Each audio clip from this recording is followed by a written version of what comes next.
Hello, ഇന്ന് ഞാൻ വന്നിട്ടുള്ളത് ലോക്ക്ഡൗണിൽ നമ്മുടെ വീട്ടിലുള്ള ചേരുവകൾ വെച്ചിട്ടുണ്ടാക്കാൻ പറ്റുന്ന ഒരു കിഡിലെ സ്നാക്കുമായിട്ടാണ്. നല്ല ടേസ്റ്റാണ് കേട്ടോ, പിന്നെ എളുപ്പമാണ് ഉണ്ടാക്കാൻ. അപ്പോൾ നിങ്ങൾ വീഡിയോ കണ്ടിട്ട് ഇഷ്ടമാവുകയാണെന്നുണ്ടെങ്കിൽ ലൈക്ക് ചെയ്യാൻ മറക്കല്ലേ. അപ്പോൾ നല്ല അടിപൊളി ടേസ്റ്റിലുള്ള ഈ കിഡിലെ സ്നാക്ക് എങ്ങനെയാണ് ഉണ്ടാക്കുന്നതെന്ന് നോക്കാം. അപ്പോൾ അതിന് വേണ്ടിയിട്ട് ഞാനിപ്പോൾ ഇവിടെ 3 പൊട്ടറ്റോ ബോയിൽ ചെയ്തതിന് ശേഷം നല്ല പോലെ ഒന്ന് സ്മാഷ് ചെയ്തെടുത്തതാണ് കേട്ടോ. ചൂടോട് കൂടി തന്നെ ഉടച്ചെടുക്കുക, അല്ലാന്നുണ്ടെങ്കിൽ ഗ്രേറ്റ് ചെയ്തെടുത്താലും മതി. ഇനി ഇതിലേക്ക് 3 മുട്ട പുഴുങ്ങിയതിന് ശേഷം ഗ്രേറ്റ് ചെയ്തെടുത്തതാണ്. 3 കോഴിമുട്ടയാണ് കേട്ടോ ഞാൻ എടുത്തിട്ടുള്ളത്. അപ്പോൾ നമ്മൾ 3 പൊട്ടറ്റോ എടുക്കുമ്പോൾ 3 കോഴിമുട്ട എടുക്കണം. ഞാനിപ്പോൾ മീഡിയം വലിപ്പത്തിലുള്ള പൊട്ടറ്റോയാണ് എടുത്തിട്ടുണ്ടായിരുന്നത്, അതുകൊണ്ട് 3 എണ്ണം എടുത്തിട്ടുണ്ട്. വലുതൊക്കെ ആണെന്നുണ്ടെങ്കിൽ 2 എണ്ണം മതി. പിന്നെ ഇതിലേക്ക് ആവശ്യത്തിനുള്ള ഉപ്പ് ഇട്ട് കൊടുക്കുക. ഇനി ചേർക്കുന്നത് 1 ടീസ്പൂൺ വെളുത്തുള്ളി ഇഞ്ചി പേസ്റ്റാണ്. പിന്നെ കുറച്ച് മല്ലിയില ചെറുതായി കട്ട് ചെയ്തതും കൂടെ ഇട്ട് കൊടുക്കുന്നുണ്ട്. മല്ലിയില അല്ലാന്നുണ്ടെങ്കിൽ കറിവേപ്പില ഇട്ടാലും മതി. പിന്നെ ഒരു പച്ചമുളക് ചെറുതായി കട്ട് ചെയ്തതാണ് ചേർക്കുന്നത്. ഇത് നല്ല എരിവുള്ള മുളകാണ് കേട്ടോ. പിന്നെ ഒരു പിഞ്ച് മഞ്ഞൾപ്പൊടി ചേർക്കുന്നുണ്ട്, കൂടുതലൊന്നും വേണ്ട. പിന്നെ 1 ടീസ്പൂൺ മുളക് പൊടിയാണ് ചേർക്കുന്നത്. പിന്നെ 1/2 ടീസ്പൂൺ കുരുമുളക് പൊടി. എരിവ് നിങ്ങളുടെ ഇഷ്ടത്തിനനുസരിച്ച് മാറ്റം വരുത്താം. പിന്നെ ഒരു പിഞ്ച് എന്ന് വേണമെങ്കിൽ പറയാം, അത്രയും ഗരം മസാലയും ഇട്ടിട്ടുള്ളൂ, കൂടുതലൊന്നും വേണ്ട.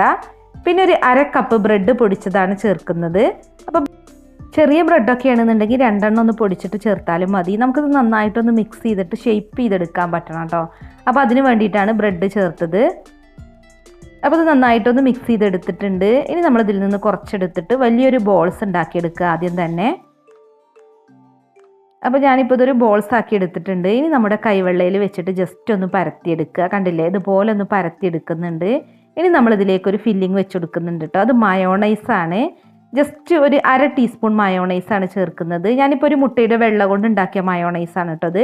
അപ്പോൾ നല്ല തിക്കായിട്ടുള്ള മയോണൈസ് വേണം നമ്മളിതിലേക്ക് വെച്ച് കൊടുക്കാൻ. അപ്പോൾ തിക്കായിട്ടെല്ലാം നമ്മൾ ഉണ്ടാക്കുന്നത് വെച്ചാൽ ഫ്രിഡ്ജിൽ വെച്ചിട്ടൊന്ന് തിക്കാക്കി എടുത്താൽ മതി. അപ്പോൾ ഇത് കവർ ചെയ്യാൻ വേണ്ടിയിട്ട് ഇതിൽ നിന്ന് കുറച്ചും കൂടെ എടുത്തിട്ടൊന്ന് കവർ ചെയ്യുക.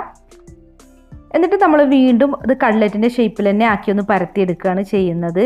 വേണമെന്നുണ്ടെങ്കിൽ നമുക്കിത് ബോൾസിൻ്റെ ഷേപ്പിൽ തന്നെ ആക്കിയെടുക്കാം കേട്ടോ, എന്നാലും പ്രശ്നമല്ല. ഞാനിപ്പോൾ കട്ട്ലറ്റിൻ്റെ ഷേപ്പിൽ ആക്കിയെടുത്തു, കാരണം നമ്മളിപ്പോൾ ഉണ്ടാക്കുന്നത് എഗ് മയോണൈസ് കട്ട്ലറ്റാണ് കേട്ടോ. അപ്പോൾ നമ്മൾ എടുത്ത അളവിൽ 4 എണ്ണം ഉണ്ടാക്കിയെടുക്കാൻ പറ്റിയിട്ടുണ്ട്. ഇനി നമുക്കിത് ഡിപ്പ് ചെയ്യാൻ വേണ്ടിയിട്ട് ഒരു മുട്ട നല്ല പോലെ ഒന്ന് ബീറ്റ് ചെയ്തെടുക്കണം. 1 കോഴിമുട്ട മതി കേട്ടോ. എന്നിട്ട് അതിൽ നന്നായിട്ടൊന്ന് ഡിപ്പ് ചെയ്തെടുക്കുക. അതിനുശേഷം നമുക്ക് ബ്രെഡ് ക്രംസിൽ ഒന്ന് കോട്ട് ചെയ്തെടുക്കണം. അപ്പോൾ ബ്രെഡ് ക്രംസ് ഞാനിവിടെ റെഡിയാക്കി വെച്ചിട്ടുണ്ട്. ബ്രെഡിൻ്റെ അരികവശമൊക്കെ കട്ട് ചെയ്ത് മാറ്റുമല്ലോ നമ്മൾ, അതൊന്ന് പൊടിച്ചെടുത്തതാണ് കേട്ടോ അത്. അതിലാണ് കോട്ട് ചെയ്തെടുക്കുന്നത്. അല്ലാന്നുണ്ടെങ്കിൽ റസ്ക് പൊടിയോ ബ്രെഡ് ക്രംസോ എന്ത് വേണമെങ്കിലും നമുക്ക് എടുക്കാം. അപ്പോൾ ഇതുപോലെ എല്ലാം ഇനി ഒന്ന് കോട്ട് ചെയ്തെടുക്കണം. എന്നിട്ട് നല്ല ചൂടായ എണ്ണയിലോട്ടിട്ട് ഫ്രൈ ചെയ്യുക. അപ്പോൾ ഹൈ ഫ്ലെയിമിലിട്ട് ഫ്രൈ ചെയ്താൽ മതി കേട്ടോ. എണ്ണ നല്ലപോലെ ചൂടാക്കിയിട്ട് നല്ലൊരു ഗോൾഡൻ ബ്രൗൺ നിറാവുന്നത് വരെ തിരിച്ചും മറിച്ചിട്ടിട്ട് ഒരു മീഡിയം ടു ഹൈ ഫ്ലെയിമിലിട്ട് തന്നെ ഫ്രൈ ചെയ്യുക. ലോ ഫ്ലെയിമിലിട്ടൊന്നും ഫ്രൈ ചെയ്യരുത് കേട്ടോ. പിന്നെ നമ്മൾ എന്താണെങ്കിലും ഇത് എഗ്ഗിൽ മുക്കിയതിന് ശേഷം ബ്രെഡ് ക്രംസിൽ കോട്ട് ചെയ്യണം, കാരണം നമ്മൾ മുട്ടയൊക്കെ ചേർത്തതാണല്ലോ. അപ്പോൾ നല്ലൊരു ഗോൾഡൻ ബ്രൗൺ നിറായി കിട്ടിയിട്ടുണ്ട് നമ്മുടെ സ്നാക്സ്. ഇനി നമുക്കിത് എണ്ണയിൽ നിന്ന് എടുക്കാം. അപ്പോൾ എഗ് മയോണൈസ് കട്ട്ലറ്റ് ഇവിടെ റെഡി ആയിട്ടുണ്ട്. എളുപ്പമാണ് കേട്ടോ ഉണ്ടാക്കാൻ, പിന്നെ നല്ല ടേസ്റ്റുമാണ്.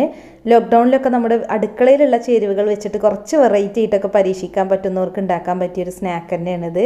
നല്ല ടേസ്റ്റാണ് കേട്ടോ. അപ്പോൾ ഒരാൾക്ക് 1 എണ്ണം കഴിച്ചാൽ മതി, എന്നാൽ തന്നെ വയറ് നിറയും. വൈകുന്നേരം ചായയുടെ കൂടെ കേട്ടോ, നല്ല ടേസ്റ്റാണ്. പിന്നെ ടൊമാറ്റോ കെച്ചപ്പിലൊക്കെ ഒന്ന് ഡിപ്പ് ചെയ്തിട്ട് കഴിക്കുകയാണെന്നുണ്ടെങ്കിൽ വേറെ ലെവൽ ടേസ്റ്റാണ്. അപ്പോൾ നിങ്ങളൊന്ന് ഉണ്ടാക്കി നോക്കുക, എന്നിട്ട് നിങ്ങളുടെ ഫീഡ്ബാക്കും അറിയിക്കുക കേട്ടോ. പിന്നെ നമ്മുടെ വീഡിയോസൊക്കെ കണ്ടിട്ട് ഇഷ്ടമാവുന്നുണ്ടെങ്കിൽ ഒന്ന് ലൈക്ക് ചെയ്യുക. അതുപോലെ നിങ്ങളുടെ ഫ്രണ്ട്സിനും റിലേറ്റീവ്സിനൊക്കെ ഒന്ന് ഷെയർ ചെയ്ത് കൊടുക്കണം കേട്ടോ. പിന്നെ കമൻറ്റ് ചെയ്യാനും മറക്കരുതേ. കണ്ടോ, നമ്മുടെ ഫില്ലിങ്സ് നല്ല അടിപൊളിയായിട്ട് കിട്ടുന്നുണ്ട്. അപ്പോൾ നമ്മൾ ഈ സ്നാക്ക് ഇങ്ങനെ കടിക്കുമ്പോൾ നല്ലൊരു മയോണൈസിൻ്റെ ഫ്ലേവർ ഇങ്ങനെ വരും. പിന്നെ നമ്മുടെ ചാനൽ സബ്സ്ക്രൈബ് ചെയ്യാതെ കാണുന്നവരുണ്ടെങ്കിൽ ഒന്ന് സബ്സ്ക്രൈബും കൂടെ ചെയ്യുക കേട്ടോ. അപ്പോൾ ഇതുപോലുള്ള നല്ല അടിപൊളി വെറൈറ്റി റെസിപ്പികളുമായി നമുക്ക് വീണ്ടും കാണാം. താങ്ക്